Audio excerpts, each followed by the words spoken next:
আর কিছুক্ষণের মধ্যে মামুনুল হক সাহেব কারাগার থেকে বের হবেন।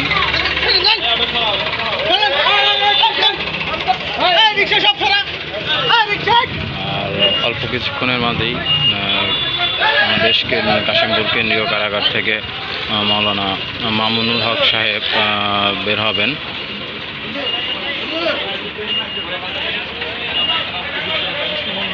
সবাইকে আমরা দোয়ার জন্য আজকে জুমার দিন, পবিত্র জুমার দিন, এই জুমার দিনে দোয়া কবুল হয়। সাহেব ইনশাআল্লাহ বের হবেন। দোয়া থেকে আসসালামু আলাইকুম। তারে হাই সিকিউরিটি দিয়ে আমরা দেখতে পাচ্ছি যে অনেক সিকিউরিটির মাঝ দিয়ে মামুনুল হক সাহেবকে বের করা নিয়ে আসার প্রকল্প যেটা ছিল সেই প্রকল্পের মাধ্যমে মামুনুল হক সাহেবের নিয়ে আসার একটা প্রকল্প চলতেছে।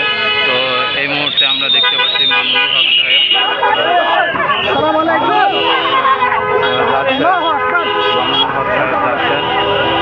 মামুনুল হক সাহেবকে এই মুহূর্তে বের করে নিয়ে গেল।